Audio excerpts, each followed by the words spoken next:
if you're looking for something that has really good driving feel and you want a good interior, like high quality materials without breaking the bank, well, Mazda CX-30 is definitely something you should check out. Hello, my name is Jimmy. I'm a child passenger safety technician, and yeah, this is the 2024 Mazda CX-30 GT.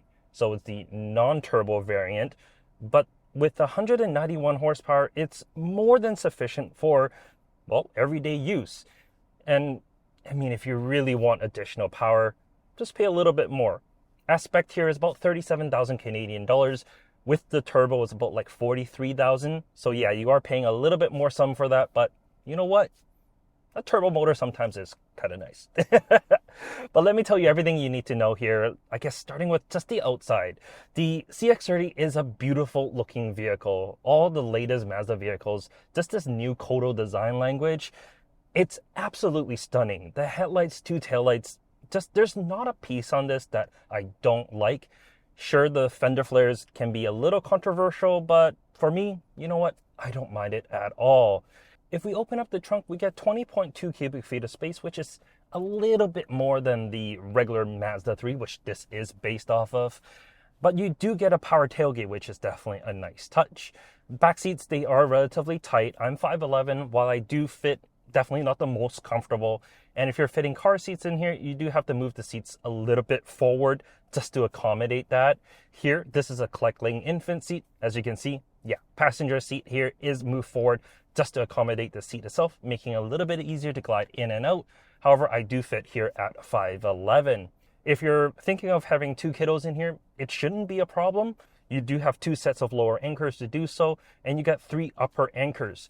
The only thing is, if they're forward facing, you would have less problems just because you would have more space for that. So as they get older, it'll be a little bit easier.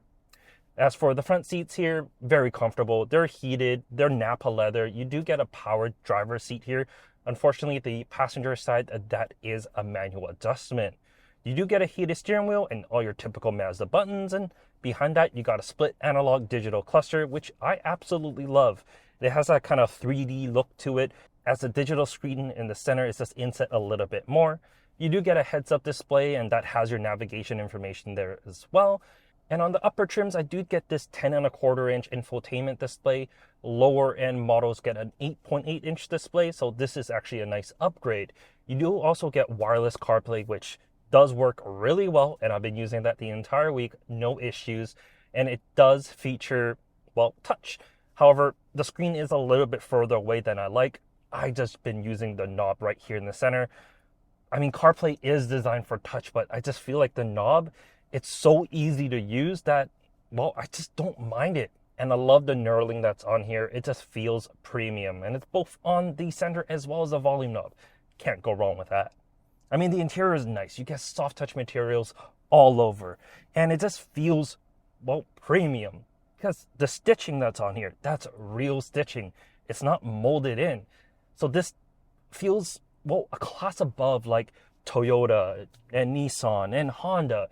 It doesn't feel like the mainstream competitor.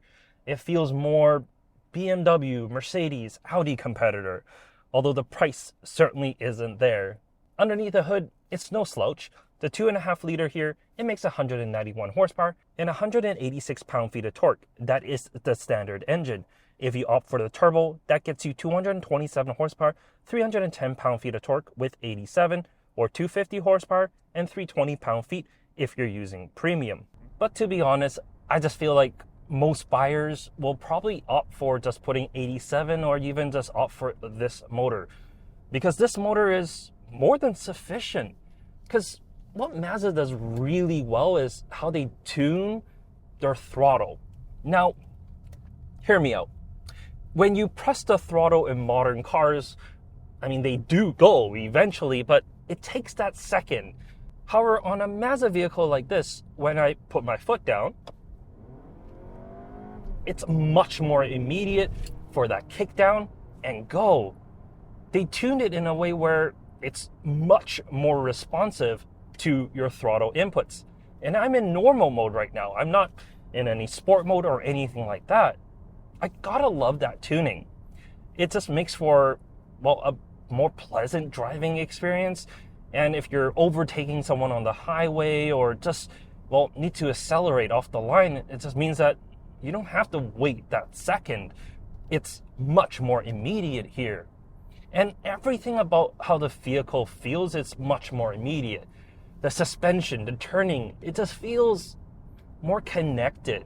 Sure, it's not as good as like a, I don't know, BMW M3, but this is a quarter of a price of that. This is not some hardcore performance car. But I would say it's kind of comparable to like a BMW X1, a Mini Countryman, something like that. While still costing less than that, this is still a really good vehicle to drive. Now, the downsides of that is it is harsher riding than some may like. The suspension is definitely more firm, and for some, well, you might find it uncomfortable because most other manufacturers out there, they tune that suspension for something that's really soft, where you kind of floating over bumps. This, you feel every bump. You feel the imperfection, and you feel, well, right now I got like pieces of tar on the road, and my left tire is on it. I know my left tire is on it because I can feel that. That's something I want in my vehicles, but it may not be something that you would like. So definitely do test drive one. Take it on a road that you would normally drive on. See how it is, in your average commute, because it will make a difference. Overall, like the CX-30 is actually a really, really good vehicle.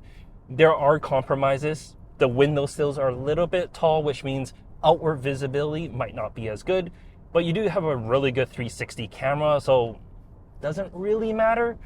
And yeah, the interior can be a little bit cramped, but if this is a little bit small for you, Mazda have other options. CX-5, CX-50, which essentially is just an elongated version of this. So you do have options. Let me know what your thoughts are on the CX-30 in the comment section down below. Is this your vehicle of choice? Would you rather pay more for a premium brand? Or would you want something more mainstream like a Corolla Cross or HR-V? Let me know in the comment section down below, and I'll catch you next time. Take care.